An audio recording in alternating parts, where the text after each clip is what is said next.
আসসালামু আলাইকুম। নিয়মিত বাংলা সংবাদ আপনাদের স্বাগতম। শুরুতে থাকছে শিরোনাম, এরপর বিস্তারিত। স্বরাষ্ট্র উপদেষ্টা বলেন, সীমান্তে ফেলানির মতো হত্যাকাণ্ড আর দেখতে চাই না। আর থাকছে, ভারতের উচিত বাংলাদেশের স্বাধীনতা সার্বভৌমত্বকে শ্রদ্ধা করা, বলছেন রুহুল কবির রেজভী। জানিয়ে দেব, চাঁদাবাজদের বিরুদ্ধে কঠোর হতে ডিসিদের নির্দেশ দেওয়া হয়েছে, অর্থ উপদেষ্টা।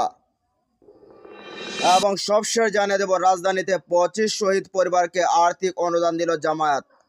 এতক্ষণ শুনছেন সংবাদ শিরোনাম, এবার জানুন পুরো বিস্তারিত। অন্তর্বর্তীকালীন সরকারের স্বরাষ্ট্র উপদেষ্টা লেফটেন্যান্ট জেনারেল অবসরপ্রাপ্ত মোহাম্মদ জাহাঙ্গীর আলম চৌধুরী বলছেন, সীমান্তে ফেলানির মতো হত্যাকাণ্ড আর দেখতে চায় না। শনিবার সকালে রাজধানীর পিলখানায় বিজিবির সদর দপ্তরে সীমান্ত সম্মেলন কেন্দ্রে সীমান্তে হত্যা প্রসঙ্গে এক বক্তৃতায় তিনি এসব কথা বলেন।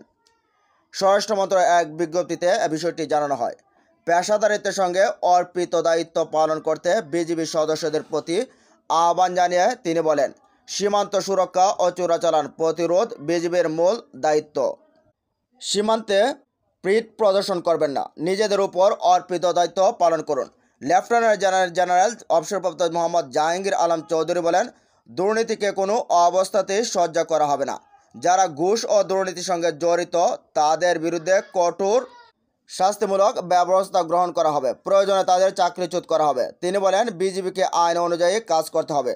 অনুষ্ঠানে তিনি আরও বলেন, সীমান্তে কোনোভাবেই কাউকে ছাড় দেওয়া হবে না। সীমান্ত আমাদের অধিকার, আমাদের যেন কারো লাশ না পড়ে বিএসএফের গুলিতে। এ বিষয়ে সবাইকে সতর্ক ও সজাগ থাকতে হবে। আমরা কোনোভাবে আর দেখতে চাই না ফেলানির মতো সীমান্তে হত্যাকাণ্ড। আমার দেশের জনগণের লাশ পড়বে সীমান্তে, এটা কোনোভাবে আমি আর দেখতে চাই না বা এ দেশবাসী দেখতে চায় না। এদিকে ভারতের উচিত বাংলাদেশের স্বাধীনতা ও সার্বভৌমত্বকে শ্রদ্ধা করা বলে মন্তব্য করেছেন বিএনপির সিনিয়র যুগ্ম মহাসচিব রুহুল কবির রেজভী। নগরস্থ চন্দ্রিমা উদ্যানে নার্সেস অ্যাসোসিয়েশন অব বাংলাদেশের 22তম প্রতিষ্ঠা বার্ষিকী উপলক্ষে সাবেক প্রেসিডেন্ট জিয়াউর রহমানের মাজারে পুষ্পস্তবক অর্পণ শেষে তিনি মন্তব্য করেন। ভারতের উদ্দেশ্যে রুহুল কবির রেজভী বলেন, বাংলাদেশের জনগণ দেশ থেকে এক দানবকে তাড়িয়ে মুক্ত বাতাসে চলাফেরা করছে। আমি যে গ্রেফতার হতে পারি, গুম হতে পারি, এই সংখ্যা আর নাই। এখন মানুষ স্বাধীনভাবে চলাফেরা করছে, শান্তিতে ঘুমাতে পারছে। এটা কি আপনারা চাচ্ছেন না? বাংলাদেশ গণতন্ত্রে ফিরে আসুক, মানুষ শান্তিতে থাকুক। এটা কি ভারতের নীতি নির্ধারকরা পছন্দ করে না, নাকি এসব মেনে নিতে পারছেন না?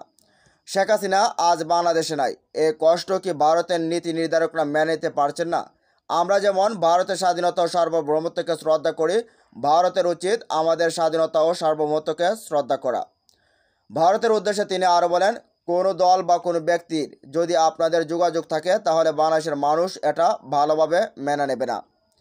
বাংলাদেশের জনগণ যেমন দীর্ঘদিন ধরে নির্যাতন সহ্য করতে পারে, তেমনি বিদেশি হানাদারদের বিরুদ্ধে ঐক্যবদ্ধ এবং তেজ দেখাতেও জানে।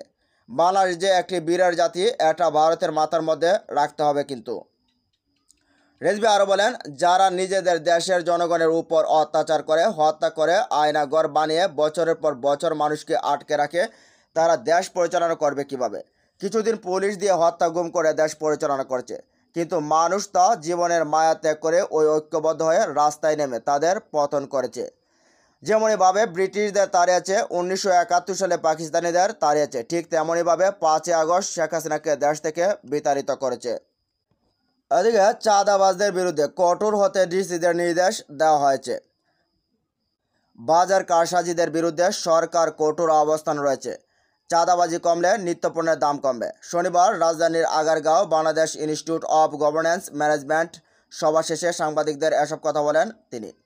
পোশাক খাতের অস্থিরতা নিয়ে ডক্টর সালাউদ্দিন আহমেদ বলেন, পোশাক খাতের অস্থিরতা কমাতে মালিক, শ্রমিক এবং রাজনৈতিক দলগুলোর সঙ্গে আলোচনা চলছে। বিষয়টি দ্রুত সমাধান হবে।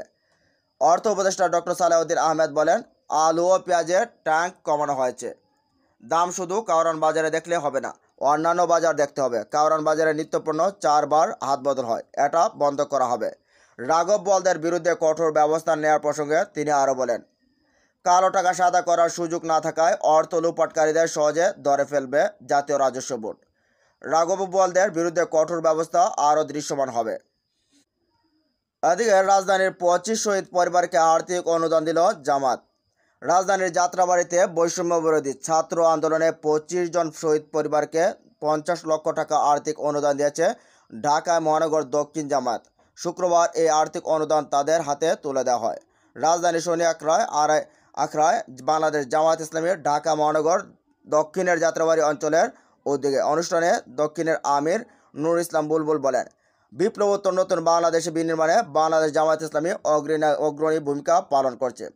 5 আগস্ট থেকে দুর্বৃত্তদের লুটপাট, অগ্নিসংযোগ ও চাঁদাবাজির প্রতিরোধ এবং বিভিন্ন ধর্মাবলম্বীদের কোনো উপন্যাস সহ দেশের মানুষের জানমালের নিরাপত্তায় জামায়াতের নেতাকর্মীরা অতন্দ্র প্রহরীর মতো ভূমিকা পালন করছে। তিনি বলেন, ফ্যাসিস্ট আওয়ামী লীগ সরকার জুলুম ও নির্যাতন চালিয়ে এদেশকে বসবাসের অযোগ্য ব্যর্থ রাষ্ট্রে পরিণত করেছিল। দুর্নীতি ও অনিয়মের মাধ্যমে সাংবিধানিক সকল প্রতিষ্ঠানকে ধ্বংস করে দিয়েছিল। বিচার ব্যবস্থাকে দলীয়করণ করে বিচারের নামে অবিচার শুরু করেছিল। তারা জুডিশিয়াল কিলিংয়ের মাধ্যমে জামায়াতের 11 জন শীর্ষ নেতৃত্বকে হত্যা করেছে। 16 বছরের শাসনামলে জামায়াতের 500 জন নেতাকর্মীকে শহীদ করেছে। 2000 মিথ্যা মামলা দিয়ে লাখ লাখ নেতাকর্মীকে স্বাভাবিক জীবনযাপন করতেও দেয়নি। স্বাধীন বাংলাদেশের সীমানাকে অরক্ষিত করতে সীমান্তে ফেলানির মতো লাশ উপহার দিয়েছে। এমত অবস্থায় দেশ পুনর্গঠন করতে হবে।